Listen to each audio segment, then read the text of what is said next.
there's something that almost never happens in the markets. And when it does happen, it doesn't end well. Gold and silver don't rise together by accident. Historically, when this happens, it's not a bull market. It's a warning. The problem is that most people only understand this warning after the damage has already been done. And now it's happening again. If you look carefully at the last 100 years of financial history, you'll see that when gold and silver surge simultaneously, something fundamental is breaking in the monetary system. This isn't a prediction. It's a logical consequence of forces that are already in motion. And today we're going to understand why this matters so much to you, your family, and your financial future. We're living through a peculiar moment in American economic history. In 2025, we witnessed something extraordinary. Gold rose over 70% and silver surged over 140%. For the first time in decades, these metals climbed together in a coordinated, persistent way. To most people, this looks like just another normal market movement, but it's not. If you understand the incentives behind precious metals, you understand they respond to very specific forces. And these forces historically appear when confidence in the monetary system begins to crack. Think of it this way. Gold and silver are like canaries in the coal mine. When they start singing together, it's because they've detected something in the air that we haven't fully felt yet. What they're detecting now is the gradual erosion of confidence in the US dollar as a reliable store of value. History is an excellent teacher, especially when it comes to monetary patterns. Over the last 500 years, every time gold and silver rose simultaneously for prolonged periods, it coincided with confidence crisis in the dominant currencies of the era. In Germany, in the 120 seconds before the famous hyperinflation, gold and silver began rising together. People still didn't fully understand what was happening, but the metals were already signaling the loss of confidence in the German mark. It wasn't a speculative movement. It was financial survival instinct. When Nixon ended dollar convertibility to gold in 1971, gold and silver skyrocketed together. It was the market recognizing that the global monetary system had fundamentally changed. People who understood this early protected themselves. Those who didn't saw their purchasing power evaporate in the inflation of the 72s. After the 2008 crisis, when central banks began printing money massively, gold and silver rose together again. The market was signaling distrust in extraordinary monetary policies. And this is where most people get confused. This pattern repeats because the fundamentals are always the same. When there's too much money creation, when there's too much debt, when there's too much leverage in the system, precious metals respond as an early warning. System. To understand why gold and silver rise together during systemic crisis, you need to understand three fundamental principles. First, the law of monetary supply and demand. When governments create money faster than the economy produces goods and services, each monetary unit is worth less. It's simple mathematics. Gold and silver cannot be created out of thin air. Their supply grows very slowly through mining. When the supply of paper money accelerates, but the supply of metals remains constant, metals naturally appreciate. It's like a seesaw. The more paper on one side, the higher metals rise on the other. The second principle is the reflection of confidence. Currencies function based on confidence. Confidence that the government will honor its promises, that the currency will maintain its value, that institutions are solid. When this confidence diminishes, people seek assets that don't depend on government promises. Gold and silver, exactly that.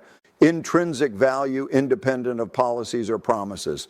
This seems abstract until you look at your own bank account. The third principle is the leverage cycle. All economic systems go through leverage cycles. First, people borrow moderately. Then, encouraged by results, they borrow more. Eventually, debt becomes unsustainable. When the deleveraging cycle begins, everyone wants real liquidity, not promises. Gold and silver represent ultimate liquidity. Imagine a typical American family. In 1970, John worked in a factory. Mary took care of the house and children. They had a house with a mortgage, some savings in the bank, and believed that by working hard, they could retire comfortably. In 1970, gold was about $35 an ounce, and the average annual pay was roughly $6,500. That means a typical worker's annual income was equivalent to about 186 ounces of gold. In early January 2026, gold is around $4,400 or $4,500 per ounce. If the average annual pay is around $52,000, that income is equivalent to roughly 11 to 12.0. That's the point. Gold measures long-term confidence in money. This is the kind of detail that rarely appears in the news. This happens because gold isn't just a metal. It's a thermometer of confidence in the monetary system. If you look carefully at current data, you'll see troubling signs that explain why gold and silver are rising together again.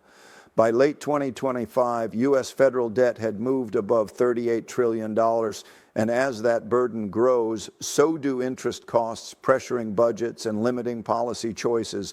Interest costs have surged. In fiscal year 2020, net interest was about $345 billion. Since then, interest has climbed sharply and is projected to keep rising, tightening the government's budget constraints.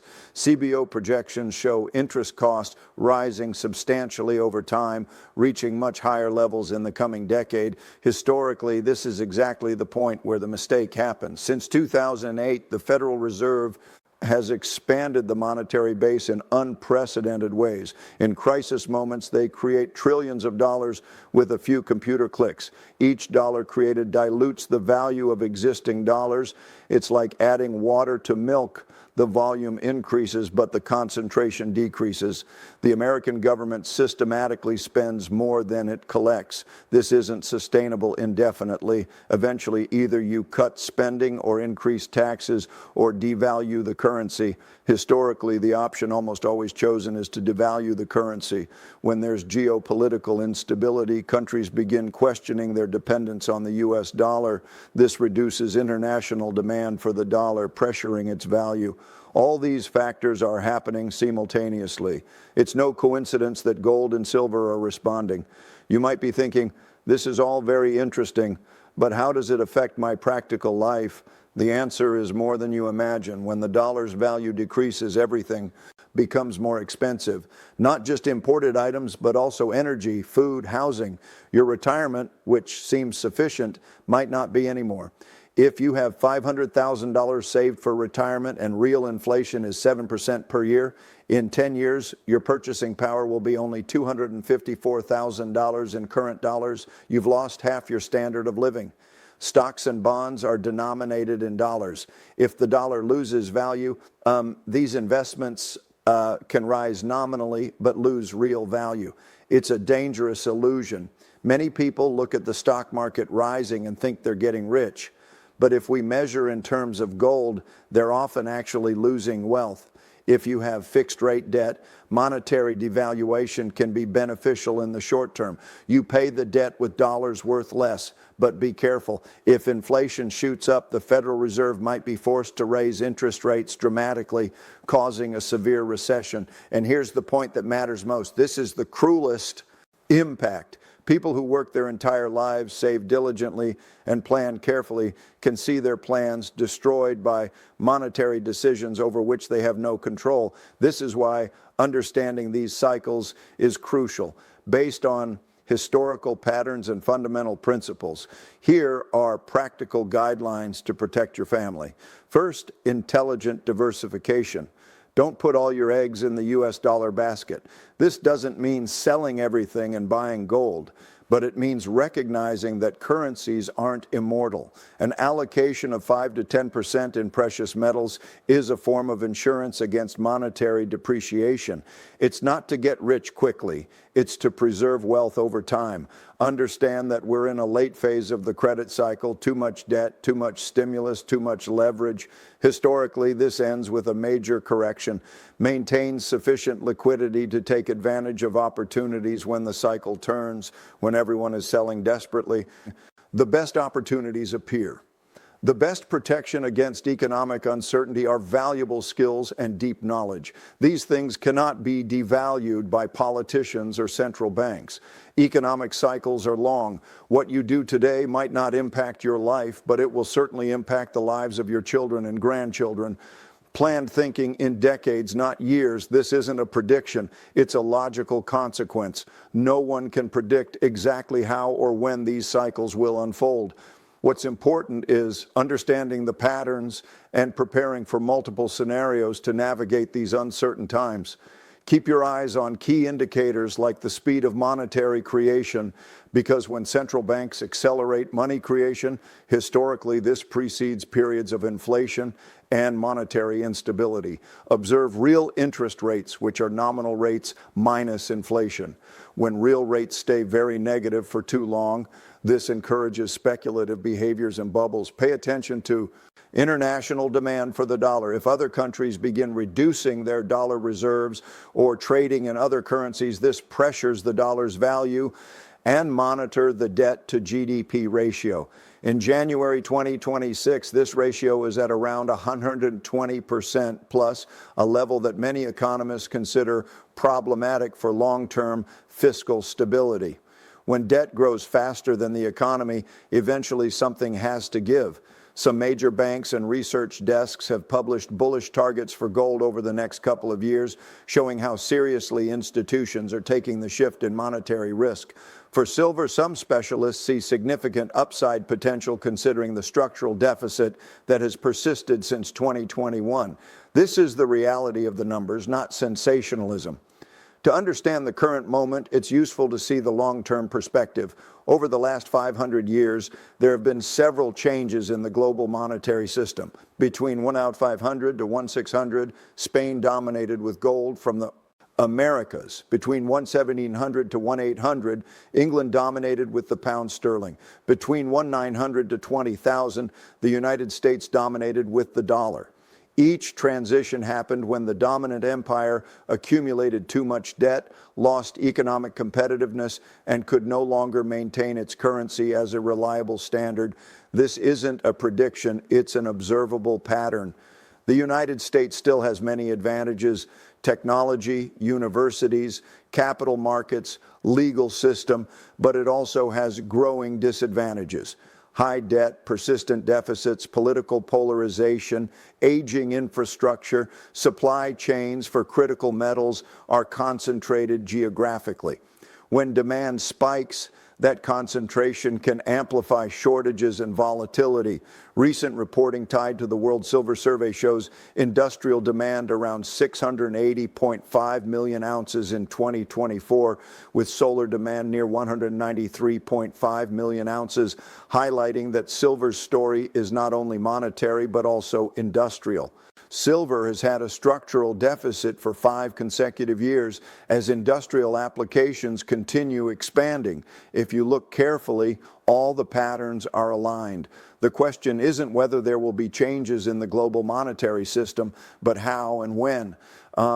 Economic cycles teach us some fundamental lessons. Nothing is permanent.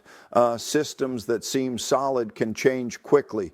The pound sterling dominated the world for 200 years, then lost that position in just a few decades.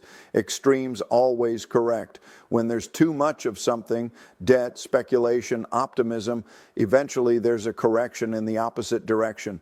Preparation is everything.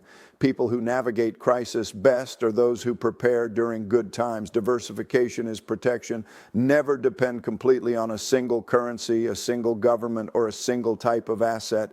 In 2025, we saw exactly this happen when investors realized that gold and silver were entering a structural bull cycle. Those who positioned themselves early captured extraordinary gains. Those who waited to be sure missed most of the movement. History is repeating, but with new nuances. If you look carefully at the simultaneous rise of gold and silver, you'll see it's not just about precious metals. It's about cycles. It's about patterns that repeat throughout human history. It's about the fundamental nature of money, confidence, and power. History teaches us that all monetary systems are temporary. What varies is only the duration and form of transition. We don't know exactly how this transition will happen. It could be gradual over decades. It could be abrupt in a matter of years. It could involve new forms of money we haven't yet imagined.